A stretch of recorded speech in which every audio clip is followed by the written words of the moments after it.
I'd like to show you another Breitling Navitimer. This one is the discontinued 41mm size that carries the ETA or Valjoux based chronograph, the caliber within the case. So this one is a little bit different, obviously, than the newest 41mm with the B01 movement, which I'm a big fan of. I've reviewed that watch. I'm a big fan of the 41mm size for the Navitimer. I own the 1959 reissue, which is 41, but technically is more like a 40 because Breitling is measuring the dimension of the bezel, the sliding, the bezel, the slide rule. So a big fan, again, of the size. I think it works on a wide range of wrists, even though I have no issues with the 43mm size or the 46mm size. I think I could pull off either one of those sizes very well. But again, there is something appealing about the 41, and I think it looks really sharp. This one, again, has been discontinued, and in my opinion, represents one of the last value picks of the Navitimer that you can still find from some authorized dealers around the country. This one I filmed out at Brent Miller Jewelers as I was visiting Lancaster, Pennsylvania last month. And it's a really sharp model that reminds me more of classic Breitling with some of the details and execution, but still represents a very sharp model. The blue is beautiful. The blue, I mean, Breitling does a great blue. And it's nice to see them expanding and using the ice blue in more models. But this traditional, this classic blue sunray looks very, very good. Now, in this era, when this came out, you can see we have the B logo just left of the 3 o'clock date, which is color matched to the dial. Back in this era, anything that was color matched when it comes to the sub registers and the dial designated a non-in-house movement. Anything that had a contrasting sub register to the main dial color signified an in-house movement with the B01 caliber. So this was just a quick way that you could tell at a glance if you had a B01 movement or if you were using the Valjoux caliber. Now, I've got no problem with a good Valjoux, and Breitling certainly finishes them well, regulates them well, certifies them a chronometer, so I really wouldn't shy away from a Valjoux-based chronograph in any Navitimer. But this one will have the orientation of the sub-registers rotated, so they're at the 12, the 6, and the 9 o'clock positions.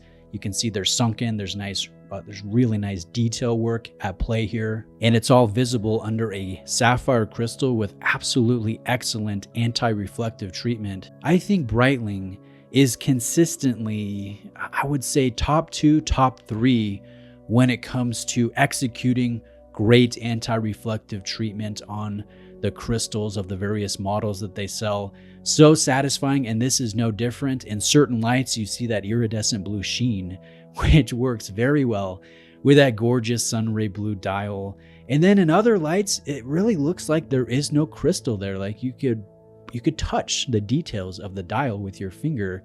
I just love that level of clarity.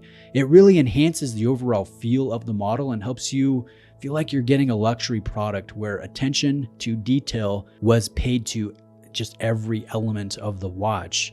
Now let's take a look at some of the changes here between this and the 41mm B01, which again, I'm a big fan of.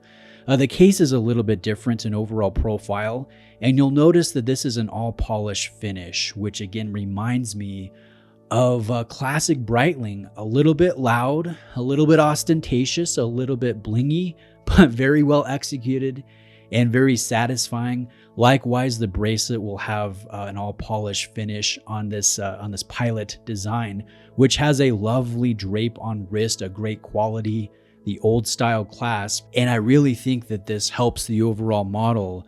The Breitling Navitimer is one of those designs that I think looks equally sharp on a strap as it does on a bracelet.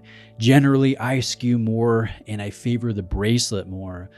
But the Navitimer, the bracelet is fantastic, no doubt, but it's very at home on leather, as it was originally intended as a flight instrument, a navigation timer for pilots in the 1950s. So I like this bracelet, but you cannot hide the wear, the smudges, the shine that will happen with an all-polished finished bracelet.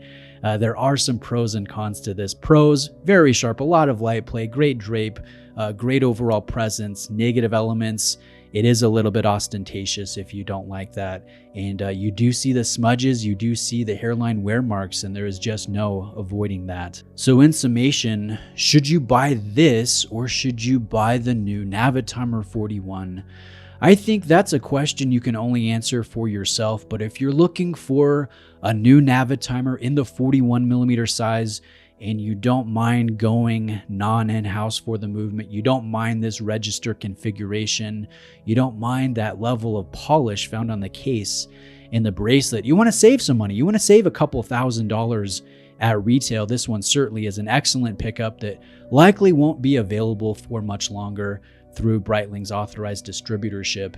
And likewise, if you're interested in the BO1 movement, you like the Wings logo, the AOPA logo, you like the predominantly brushed finish of the updated Navitimer, some of the other changes, I think that one certainly is a great option as well. But again, you're going to have to pay the premium for a slightly nicer watch. Those are my thoughts on this Navitimer. I'd love to hear what you think. Thank you for watching today, and big thank you to Brent Miller Jewelers for hosting me in Pennsylvania as I filmed this watch and got all the macro shots and wrist rolls and all of that stuff. Have a great day, guys. See you in the next video.